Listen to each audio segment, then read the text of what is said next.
Everyone, welcome to all self pharma tutorial. तो जो human anatomy and physiology की unit 2 हम स्टार्ट कर चुके हैं। तो उसमें हम लोगों ने क्या क्या पढ़ लिया, डाइजेस्टिव सिस्टम जो है वो मोस्टली कंप्लीट कर लिया हर चीज़ें। हम जा रहे हैं इसमें क्या, बायो एनर्जेटिक्स। इसके बाद ही मतलब ये टॉपिक कवर होने के बाद तुरंत क्या हो जाएगा, हमारा यूनिट 2 भी ख़त्म हो जाएगी, किसकी, HAP2 की। ठीक है, तो स्टार्ट करते हैं बायो एनर्जेटिक्स। देखो बायो, इसमें थोड़ी सी एक चीज़ और बता दूँ कि थोड़ा सा स्ट्रक्चर हल्का फुल्का रहेगा, तो वो चीज़ें मैं आप लोगों को क्लियर करती चलूँगी, एकदम आराम से हो जाएगा, कुछ है नहीं। और इसमें मैं 3 चीज़ें आपके में ATP एक BMR दिया हुआ है और एक क्या दिया, क्रिएटिनाइन फॉस्फेट। तो जो क्रिएटिन फॉस्फेट और ATP है वही पूछता है, अगर पूछता है तो मैंने उससे बताया BMR को एक बार हम स्किप करेंगे। ठीक है, तो स्टार्ट करते हैं। What is a bio energetic. Bio मतलब क्या होता है, लिविंग थिंग्स, और एनर्जेटिक्स मतलब क्या होता है, एनर्जी।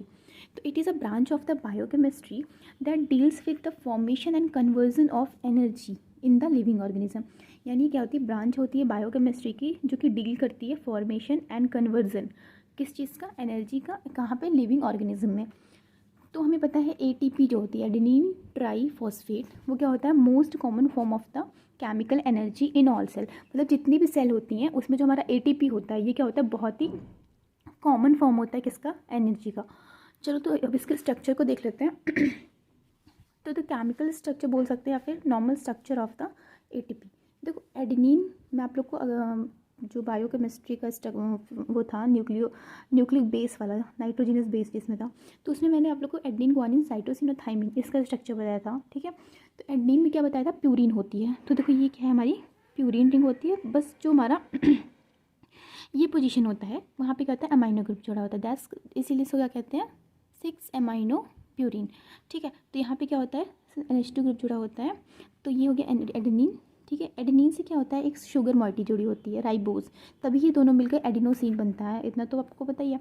तो शुगर मॉइटी में क्या होता है, देखो आपको शुगर मॉइटी ऐसे 5 मेंबर बनानी है, इधर HOH और इधर क्या है, C से, मतलब C तो है ही कार्बन, और क्या है, CH2 जुड़ा हुआ है। ठीक है, तो ये हो गई हमारी क्या, शुगर मॉइटी। देखो एडिनोसिन बना, एडेनिन बन गया, प्यूरिन मॉइटी होती है, बस यहाँ पे NH2 लगा देना है। राइबोज हो गया, राइबोज में कैसे 5 मेंबर, मतलब 5 आप लोग को बनाना है ऐसे स्ट्रक्चर, कार्बन, जिसमें ओम एक जगह ऑक्सीजन लगा देना है, इधर इधर OH हो जाएगा, इधर हमारा H है, जो कि अभी हाँ एक चीज़ है कि ये और C, ये बस इतना याद रखना है कि इसका जो 5 नंबर का है नाइट्रोजन नीचे वाला वो, और इसका जो कार्बन है वो आपस में अटैच कर देना, तो ये बन जाएगा क्या, एडिनोसिन।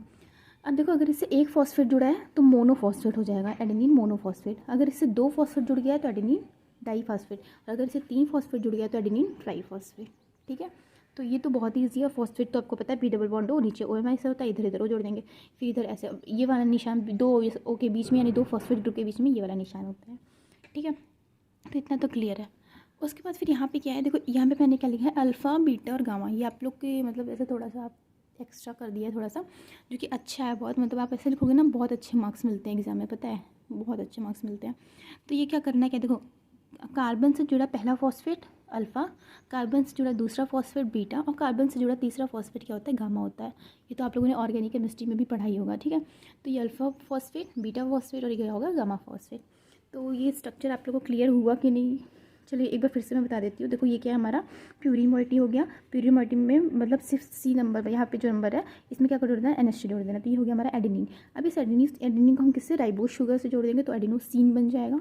राइबोज शुगर से जोड़ने के बाद अब जिसका C है, CH2 है ना, यहाँ पे इस वाले C से मत जोड़ देना, इस वाले C से जुड़ेगा, 2 एक CH2 ऊपर लगेगा।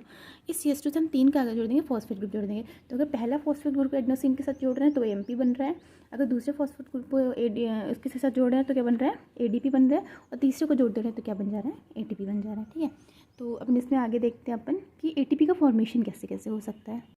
देखते हैं फॉर्मेशन ऑफ ATP। तो देखो मेनली 2 प्रोसेस होती है ATP फॉर्मेशन की, आप लोगों ने बायोकेमिस्ट्री में तो पढ़ाई होगा, लेकिन अभी यूनिट 2 मैं नहीं पढ़ाई हूँ। तो देखते हैं, देखो सबस्ट्रेट लेवल फॉस्फोराइलेशन होता है और एक क्या होता है, ऑक्सीडेटिव फॉस्फोराइलेशन। देखो मुझे ना थोड़ा सा ऐसे लिख करके पढ़ाना अजीब लगता है, मुझे लगता है यार समझा दो, नोट्स दे दो, पर लेकिन कुछ बच्चे कह रहे हैं कि नहीं ऐसे ही वाला ठीक है, तो मुझे ऐसे करना पड़ रहा है। मुझे लगता है ऐसे लिख करके समझा दो, फिर ऐसे नोट्स प्रोवाइड करा दो टेलीग्राम वगैरह पे, तो वो ज़्यादा समझ आता है। इसमें क्या ही समझ आता होगा, वैसे समझ तो आता है, हर चीज़ बता देती हूँ, कुछ बचता नहीं है ना। देखो सबस्ट्रेट लेवल फॉस्फोराइलेशन क्या होता है, अच्छा सबस्ट्रेट क्या होता है पहले तो ये जानो। मान लो कोई रिएक्शन हो रही है, ठीक है, तो अगर कोई रिएक्शन हो रही है, जैसे देखो मान लो क्या है, A है प्लस B है, इससे क्या बन रहा है, C। ठीक है, A और B से क्या बन रहा है, C। तो अब ये जो बना, ये तो हमारा क्या हो गया, प्रोडक्ट हो गया। ये जो है ये क्या है, हमारे दोनों सबस्ट्रेट है, इतना तो पता ही होगा ना। तो सबस्ट्रेट हो गया और यहाँ पे जो वर्क करता है वो क्या होता है, कैटालाइज होता है, कैटालीज होता है, या जो भी प्रोडक्ट होता है वो होता है, ठीक है। तो देखो इसमें हम लोग कैसे करते हैं, phosphorylation of ATP to form ADP, यानी फॉस्फोराइलेशन ऑफ ADP होगा, क्या लिखिए ADP, एडेनोसिन डाइफॉस्फेट का जब फॉस्फोराइलेशन होता है तो क्या बनता है, ATP बनता है by use of energy of substrate molecule without involving the electron chain transportation. मतलब बिना इलेक्ट्रॉन चेन के ट्रांसपोर्टेशन, इलेक्ट्रॉन चेन मतलब क्या होता है, उसमें ऑक्सीजन जुड़ता रहता है, ठीक है। लेकिन यहाँ पे बिना ऑक्सीजन के जुड़े, यानी बिना ETS का फॉर्मेशन हुए, बिना ATP का फॉर्मेशन होना by use of substrate is called substrate level phosphorylation. तो इसमें मैंने एग्जांपल जैसे कि लिखा है, तो पहला है conversion of 1,3-BPG bi phosphate glycerate to three phosphoglycerate, यानी इससे ये सबस्ट्रेट हो गया, तो यहाँ पे आप ऐसे लिख सकते हो सबस्ट्रेट, ठीक है। तो 1,3 बाई फॉस्फेट ग्लिसरेट से देखो ग्लिसरेट काइनेज, ये एंजाइम, इसकी वजह से क्या हो रहा है, ATP कन्वर्ट हो रहा है ATP by use of Mg2+, और क्या बना रहा है 3-फॉस्फोग्लिसरेट। तो क्या आप 1,3-PBG याद रखना, बाई फॉस्फोग्लिसरेट से क्या बन जा रहा है, फॉस्फोग्लिसरेट बन जा रहा है। तो यहाँ पे हमें क्या मिला, ATP मिल गया ना, तो ये हो गया हमारी क्या, सबस्ट्रेट लेवल फॉस्फोराइलेशन। नेक्स्ट हमारा क्या, conversion of phosphoenol pyruvate, glycolysis में पढ़ा है ना, फॉस्फोइनॉल पाइरूवेट से पाइरूवेट जब बनता है on the presence of pyruvate kinase, तो वहाँ पे भी हमें क्या मिलती है, ATP मिलती है।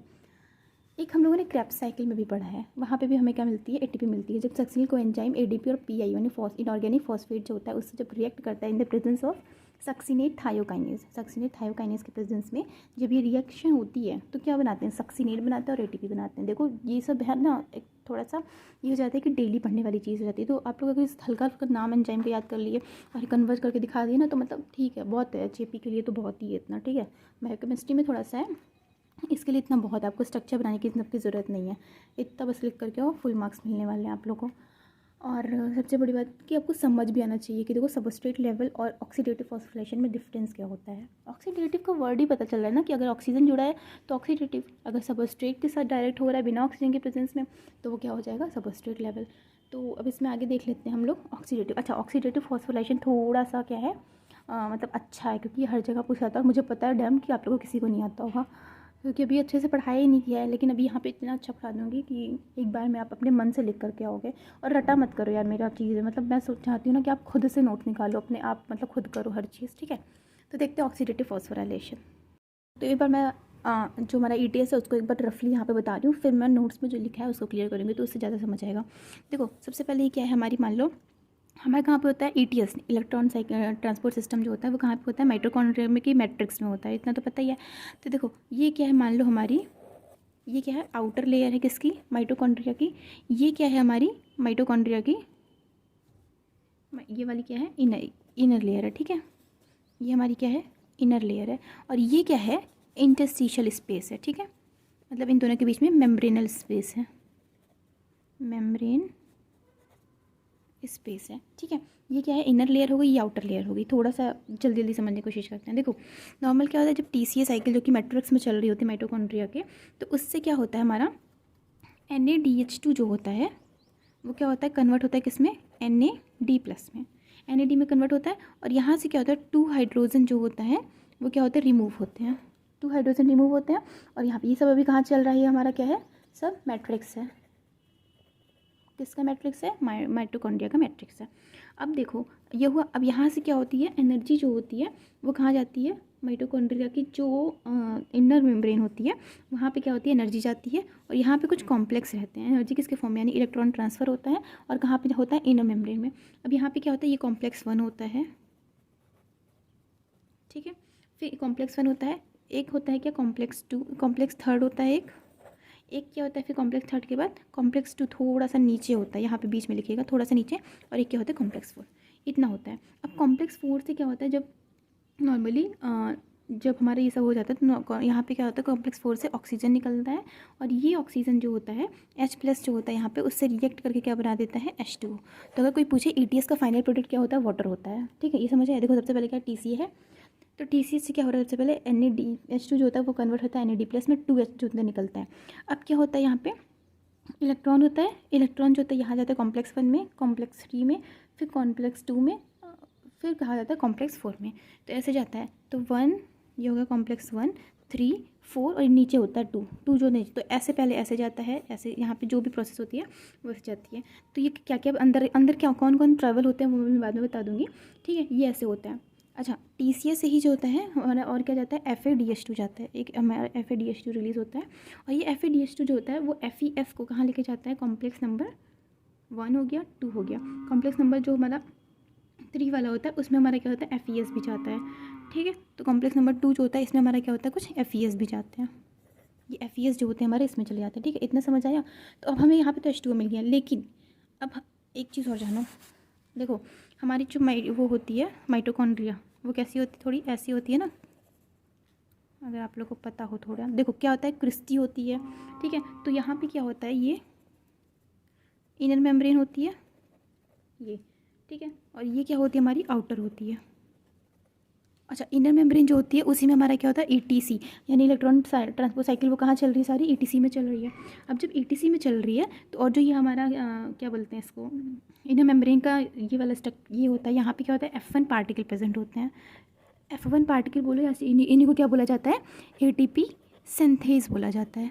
समझ आ रहा है। ऑक्सीडेटिव फॉस्फोरेशन देखो बहुत अच्छा और बहुत बहुत अच्छा टॉपिक है, इसलिए मुझे भी देखो, क्रिस्टी हो गया, आउटर मेम्ब्रेन हो गया, इनर मेम्ब्रेन हो गया। इनर मेम्ब्रेन में हमारी ये जो ETC साइकिल चल रही है, ये चल रही है यहाँ पे, ठीक है। तो अब क्या होता है नॉर्मली, देखो हमारा जैसे जैसे यहाँ पे क्या हो रहा है, अब ये जो 2H प्लस बच रहा है ये कहाँ चला जाता है, सारा अंदर की ओर जाता है। यानी जो इनके और इनके बीच में स्पेस है, यानी ये वाला स्पेस जो खाली रहता है, यहाँ क्या होता है, ये हाइड्रोजन जो होता है 2H प्लस वो इकट्ठा होता जाता है। अब 2H प्लस यहाँ तो इकट्ठा हो रहा है, लेकिन ये जो मैट्रिक्स है यहाँ, ये क्या है, मैट्रिक्स है ना, ये यहाँ पे भी थोड़ा 2H प्लस रहता है। तो क्योंकि यहाँ कंसंट्रेशन ग्रेडियंट जो है वो ज़्यादा है और यहाँ कंसंट्रेशन ग्रेडियंट कम है, तो क्या होता है, धीरे धीरे एनर्जी जो होती है, मतलब जो 2H प्लस होता है वो कहाँ ट्रांसफ़र होता रहता है, ये जाकर के यहाँ ट्रांसफ़र होता रहता है, मैट्रिक्स जो होता है वहाँ से ट्रांसफ़र होता रहता है। तो जब यहाँ ट्रांसफ़र होता है by presence of ATP synthase, ये क्या बना देता है, 2H प्लस है, ये क्या बना देता है, ATP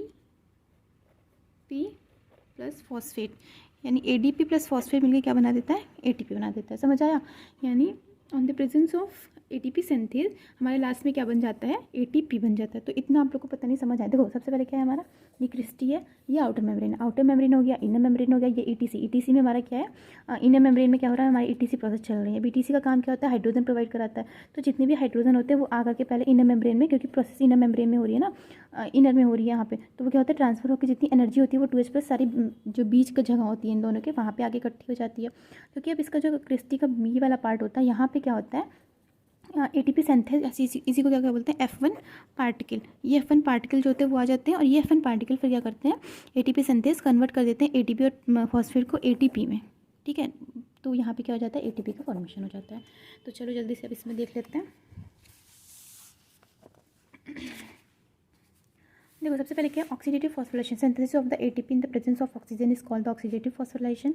NaDH2 प्लस 3 ADP और 3 फॉस्फोरस, इनऑर्गेनिक फॉस्फोरस और हाफ O2 मिलकर क्या बनाते हैं, 3 ATP बनाते हैं, NAD बनाते हैं और H2 बनाते हैं। इतना हो गया। It is a coupled reaction जो कि रिस्पिरेटरी चेन के साथ चलती है। It is a molecular mechanism and take place in the inner membrane of mitochondria. कहाँ पे होती है, इनर मेम्ब्रेन ऑफ माइटोकॉन्ड्रिया जो होती है वहाँ पे होती है, ठीक है। ये मैंने ETC को बताया है, अगर आपका मन करे तो लिख लेना, वरना कोई बात नहीं। देखो सबसे पहले क्या होता है, हमारा TC साइकिल है, इससे क्या होता है, हमारा NaDH2 जो होता है वो कन्वर्ट होता है NADP प्लस में, और क्या होता है, -H प्लस जो होता है रिमूव होता है। तो इलेक्ट्रॉन जो होता है वो ट्रांसफर होता है। देखो ये क्या है, हमारी आउटर मेम्ब्रेन है, ये हमारी क्या है, इनर मेम्ब्रेन है, और इनके बीच में जो स्पेस है वो क्या है, इंटर मेम्ब्रेन स्पेस है, ठीक है। तो देखो इलेक्ट्रॉन ट्रांसफर हुआ, कॉम्प्लेक्स 1 है, ये कॉम्प्लेक्स 3 है, ये कॉम्प्लेक्स 2 है और ये कॉम्प्लेक्स 4 है, ठीक है। तो यहाँ पे क्या देखो क्या, FES जो है, FMN फ्लेविन मोनोनाइट्रो, तो वो कन्वर्ट हो रहा है FES में, Q से फिर वो कन्वर्ट हो रहा है Q में, फिर Q से QH2 बन रहा है। ये आप लोग को रटने का मन हो तो रख लेना, कुछ ट्रिक बना करके, जैसे फेमन ने फंस गई, क्यों है, ऐसे करके कुछ याद कर सकते हो। तो फिर साइट B फेस फंसी है, साइट G, फिर साइट C, ठीक है, ऐसे करके। फिर साइट A से क्या बनता है, साइटोसिन A होता है, फिर साइटोसॉल A3 होता है, और लास्ट में देखो यहाँ पे FADH जो होता है वो इलेक्ट्रॉन FES से कहाँ जाता है, ये जो कॉम्प्लेक्स 2 होगा हमारा मेनली यहाँ पे जाएगा, कॉम्प्लेक्स 2, सॉरी, ठीक है, ये होता है कॉम्प्लेक्स 2 में FES जाता है, फिर कॉम्प्लेक्स 2 से कहाँ जाता है, वो कॉम्प्लेक्स बीच में चला जाता है, ठीक है। तो इतना समझ आया। अब देखो ये क्या होता है, यहाँ पे भी एनर्जी ट्रांसफ़र हो रही है, तो जो H प्लस होते हैं ये वाले, वो क्या करते हैं, सारे मूव हो जाते हैं कहाँ पे, जो ये बीच का स्पेस होता है, ये क्या है, हमारी आउटर है, ये हमारा क्या है, इनर है, और ये क्या है हमारा इंटरस्टिशियल बोल सकते हैं, ठीक है, इंटरस्टिशियल बोल सकते हैं। तो इंटरस्टिशियल हो गया, तो H+ सारे मूव यहाँ हो गए। अब इस H+ का होगा क्या, कुछ तो काम होगा। यहाँ पे फाइनल प्रोडक्ट देखो H2O बन गए यहाँ से आकर के। अब हमें क्या देखना है, ऑक्सीडेटिव साइकिल कैसे हो रही है। तो मैंने बताया था ना, ये क्या होती है, देखो हमारी क्रिस्टी होती है माइटोकॉन्ड्रिया की, ऐसी तो होती है। तो यहाँ पे क्या होता है, उसके सर पे ATP सिंथेज लगा होता है, इसी को F1 पार्टिकल कहते हैं। अब देखो इनर मेम्ब्रेन में क्या हो रही है, हमारी ETC हमारी इनर मेम्ब्रेन में हो रही है। अब ये ETC जो होती है वो हाइड्रोजन जो होता है उसको अंदर की ओर ट्रांसफर करता रहता है, तो अंदर की ओर हाइड्रोजन का कंसंट्रेशन बढ़ जाता है। अंदर की ओर मतलब आउटर मेम्ब्रेन और इनर मेम्ब्रेन के बीच में H2 हाइड्रोजन का कंसंट्रेशन बढ़ गया। अब जब हाइड्रोजन का कंसंट्रेशन बढ़ गया तो यहाँ जो मैट्रिक्स है, यहाँ पे हाइड्रोजन कम है और यहाँ पे ज़्यादा है, तो अब क्या होगा, हाई कंसंट्रेशन से लो कंसंट्रेशन जाता है। कंसंट्रेशन ग्रेडियंट का मतलब यही होता है, हाई कंसंट्रेशन से लो कंसंट्रेशन की जाता है। तो जितने भी ये होंगे H+, वो क्या होंगे, टू H+, वो ट्रांसफ़र होकर कहाँ आ जाएंगे, यहाँ आ जाएंगे, और by the help of ADP और फॉस्फेट ग्रुप ये कन्वर्ट हो जाएंगे किसमें, ATP में। तो बन गया हमारा ATP, यही तो हमें चाहिए था। तो आई होप इतना आपको पक्का समझ आया होगा। तो नेक्स्ट अब बात करते हैं किसकी, फॉर्मेशन फंक्शन ऑफ ATP। तो देखो सबसे पहले हमें पता है ATP मतलब एनर्जी, और एनर्जी हमें कहाँ लगती है, मान लो मसल्स कॉन्ट्रैक्शन, आप दौड़ रहे हो या एक्सरसाइज कर रहे हो तो वहाँ पे मसल्स आपको उठानी पड़ती है, ऐसे मतलब डंबल वगैरह जब उठाना पड़ता है तो आपको बहुत एनर्जी लगती है। तो हो गया क्या, muscle contraction, nerve conduction, active transport, active passive पढ़ा होगा, तो एक्टिव में एनर्जी की यूज़ होता है, that's why is called the active. मान लो आप कुएं में से पानी निकाल रहे हो तो वो क्या हो रहा है, लो टू हाई जा रहा है, हो रहा है ना, तो उसमें आपको एनर्जी लग रही है। लेकिन अगर आप मान लो रस्सी फेंक रहे हो कुएं में तो उसमें तो एनर्जी नहीं लगती, तो वो पैसिव होता है। कपलिंग ऑफ रिएक्शन उसमें भी लगता है। कपलिंग मतलब क्या होता है, जब वो आपस में रिएक्शंस कुछ अटैच होती हैं। फिर प्रिकर्सर ऑफ CMP उसमें होता है। बायोसिंथेटिक रिएक्शंस में भी ATP का रोल है, और एलोस्टेरिक मॉडिफिकेशन उसमें होता है। ठीक है, चलो इतना मुझे लग रहा होगा, देखो पेपर के लिए इतना बहुत है। ऑक्सीडेटिव फॉस्फोराइलेशन बहुत ईजी है, अगर आपको थोड़ा सा भी डाउट। अच्छा हाँ, मैंने ये भूल गई थी। देखो H+ pump into the mitochondrial membrane space. देखो H+ जो होता है वो पंप करता है किसको, H+ जो होता है वो पंप होता रहता है माइटोकॉन्ड्रियल मेम्ब्रेन स्पेस में, मतलब बीच का स्पेस होता है, वहाँ पे जो होता है H+ जाता रहता है। Pumping energy comes through the and stabilize the gradient of the H+ space and matrix. यानी फिर पंपिंग एनर्जी वो क्या करती है, स्टेबलाइज करती है किसको, H+ को, कहाँ पे, मेम्ब्रेन में, और मैट्रिक्स जो होता है उसमें। फिर formation of ATP by use of the F1 particle और ATP सिंथेसिस, इनका यूज़ करके क्या होता है, हमारा ATP का फॉर्मेशन होता है। ठीक है, तो आप ये फ्लो चार्ट ऐसे बना लीजिएगा तो ईजी हो जाएगा। तो नेक्स्ट बात करते हैं किसकी, क्रिएटिन फॉस्फेट की। देखो क्रिएटिन फॉस्फेट अपने में एक बहुत ही इंपॉर्टेंट चीज़ होती है। कैसे, देखो it is a highly energy phosphate compound act as a storage form of energy in muscles. ये क्या होता है, स्टोरेज फॉर्म होता है किस चीज़ का, एनर्जी का, इन मसल्स। तो देखो क्रिएटिन फॉस्फेट जो होता है डायरेक्टली मान लो किसी की मसल्स जो है, मास मतलब वो बहुत ज़्यादा मसल जो है उसकी बहुत ज़्यादा है, तो यानी उसके में क्रिएटिन फॉस्फेट जो है वो बहुत ज़्यादा है। जो क्रिएटिन फॉस्फेट होता है वो कन्वर्ट होता है ADP और ATP। ADP जो होता है कन्वर्ट हो जाता है किसमें, ATP में, तो क्रिएटिन बनता है। क्रिएटिनिन अलग होता है और क्रिएटिन अलग है, तो क्रिएटिन फॉस्फेट से क्या बन रहा है, क्रिएटिन बन रहा है, यानी फॉस्फेट ग्रुप हट रहा है। तो क्या हो रहा है, ADP से, तो जो फॉस्फेट ग्रुप था वो यहाँ जुड़ गया तो ATP बन गया, और यहाँ पे फॉस्फेट ग्रुप क्या हट गया तो क्रिएटिन बन गया। तो ये जो ATP होती है वो एनर्जी होती है फॉर मसल्स के लिए ड्यूरिंग एक्सरसाइज। ठीक है, जब एक्सरसाइज करते हैं तो हमें यहीं से एनर्जी मिलती है। मैंने एक्सरसाइज का एग्जाम्पल दिया था ना अभी, यही है। ठीक है, तो चलो, तो इसमें फिर और क्या है, बायोसिंथेसिस ऑफ क्रिएटिन। अब देखो क्रिएटिन जो होती है इसकी बायोसिंथेसिस क्या है, क्रिएटिन फॉस्फेट नहीं, अभी सिर्फ है क्रिएटिन की बायो मतलब बॉडी में कैसे बनता है। तो आपको पता है आर्जिन और ग्लाइसिन ये दो क्या होते हैं, अमाइनो एसिड होते हैं। जब ये आपस में मिलते हैं on the presence of amido transferase. तो अमाइडो ट्रांसफरेज एक एंजाइम होता है जिसके प्रेजेंस में ये कन्वर्ट हो जाते हैं किसमें, ग्वानिडो एसीटेट में। अभी ग्वानिडो एसीटेट जो होता है ये कन्वर्ट हो जाता है क्रिएटिन में on the presence of methyl transferase. दो एंजाइम काम कर रहे हैं, एक अमाइडो ट्रांसफरेज हो गया, एक मिथाइल अमाइडो ट्रांसफरेज। तो ए है ऊपर तो ए याद हो जाएगा अमाइडो ट्रांसफरेज, और GM याद रखने का, MG मसाले सच। तो MG याद रख लेना यहाँ पे, तो मिथाइल ट्रांसफरेज हो जाएगा। तो इससे क्या बन गया, हमारा क्रिएटिन बन गया। तो और एक चीज़ और, जो SAM होता है वो क्या कन्वर्ट हो जाता है SAH में। तो इससे भी क्या होता है, और एक चीज़ और देखो, ये जो प्रोसेस हो रही है हमारी, ये इसमें क्या हो रहा है, ऑर्निथीन जो हो रहा है वो रिमूव हो रहा है। ये किडनी में होती है क्योंकि ये जो एंजाइम होता है अमाइडो ट्रांसफरेज ये कहाँ प्रेजेंट होता है, किडनी में प्रेजेंट होता है। जबकि जो मिथाइल ट्रांसफरेज होता है एंजाइम वो कहाँ प्रेजेंट होता है, लीवर में। तो अगर कभी कोई पूछते कि आपके क्रिएटिन का फॉर्मेशन कहाँ होता है तो आपको क्या बताना है, हमेशा लीवर में होता है। अब क्रिएटिन फॉस्फेट देख लेते हैं। देखो ये होता है क्रिएटिन का स्ट्रक्चर बहुत ईजी है, सी है, डबल बॉन्ड एन, इधर एन, ये हो गया। ऐसे खड़ा कर दो किसी को, इधर एन लग गया। अब इस वाले एन से CH लगा देना, इधर CH2CO- लगा देना है। तो ये हो गया आपका क्रिएटिन का, यहाँ पे डबल बॉन्ड तो रहेगा ही, क्रिएटिन हो गया। अब जब इस क्रिएटिन से क्या होता है, ATP क्रिएटिन काइनेज एंजाइम आता है। मैंने यहाँ पे स्टार लिखा है, स्टार का मतलब क्रिएटिन काइनेज। क्रिएटिन काइनेज के प्रेजेंस में क्या होता है, ATP जो होता है वो कन्वर्ट हो जाता है किसमें, ADP में। तो हमारा क्या बन जाता है, ADP। तो यानी D है ना, तो एक फॉस्फेट कहाँ गया, ATP ट्राईफॉस्फेट, ADP डाईफॉस्फेट। तो यहाँ से एक फॉस्फेट ग्रुप कहाँ गया, यहाँ आ जाता है। तो बन जाता है क्या, फॉस्फोक्रिएटिन। तो देखो बस यहाँ पे हमारा फॉस्फेट ग्रुप जो होता है ना, बाकी सारा स्ट्रक्चर यही वाला है, ठीक है। और अब मान लो अगर हमारा फॉस्फोक्रिएटिन, जो कि आपको पीछे दिखाए थे, फॉस्फोक्रिएटिन से क्रिएटिन बना था, तो वो कैसे बन रहा था, जब हमारा ADP कन्वर्ट हो जाएगा ATP में, यानी D डाईफॉस्फेट से ATP। तो ATP के पास फॉस्फेट ग्रुप आ गया, तो इसके पास फॉस्फेट ग्रुप नहीं रहेगा, ये बेचारा बिना फॉस्फेट ग्रुप का हो जाएगा बेचारा, ठीक है। तो क्या हो जाएगा, क्रिएटिन हो जाएगा। तो ये हो गया आपका क्या, क्रिएटिन फॉस्फेट। तो नॉर्मल सीरम क्रिएटिन जो होता है वो कितना होता है, क्रिएटिनिन NINE, वो कितना होता है 0.7 to 1.4 mg/dl। जबकि जो क्रिएटिन होता है जो हमको पढ़ना है वो कितना होता है 0.2 to 0.4 mg/dl होता है, ठीक है। और इसके रोल्स में ही आप लिख सकते हो, serum creatine is a sensitive indicator of kidney disease. मान लो किसी को अगर किडनी डिजीज़ हुई है ना, तो जो मान लो किसी को किडनी डिजीज़ हुई है, तो हमें पता है कि जो हमारा क्रिएटिनिन होता है ये कहाँ से बनता है, लीवर से बनता है। और लेकिन इसको जो एंजाइम होता है ग्वेनिडो एसीटेट, वो कहाँ प्रेजेंट है, किडनी में प्रेजेंट है, यानी ये बनेगा तभी ये बनेगा। तो अगर किसी को किडनी डिजीज़ हुई है तो उससे क्या हो जाएगा, ये हमारा जो क्रिएटिनिन का लेवल होगा वो बहुत ही ज़्यादा कम हो जाएगा। तो हमें इससे पता चल जाएगा कि उसको क्या है, किडनी डिजीज़ हुई है, ठीक है। इतना आपको, that's why it's called the sensitive indicator of the kidney disease. तो बात करते हैं इसके रोल की, जो आपके सिलेबस में है, फॉर्मेशन एंड रोल। तो क्रिएटिन काइनेज जो होता है is responsible for generation of creatine phosphate in the muscular tissue, creatine kinase हो गया। एंड प्लाज्मा जो क्रिएटिन काइनेज लेवल होता है are change in the disorder of cardiac and skeleton muscle. मान लो किसी को स्केलेटन मसल या फिर कोई हार्ट की, कार्डियक मतलब हार्ट, किसी को हार्ट की कोई डिजीज़ हुई है, तो उससे क्या होता है, जो इसी के लेवल होता है यानी क्रिएटिन काइनेज लेवल होता है, ये क्या हो जाता है, चेंज हो जाता है, यानी मॉडरेट हो जाता है, ठीक है, मॉड्यूलेट हो जाता है।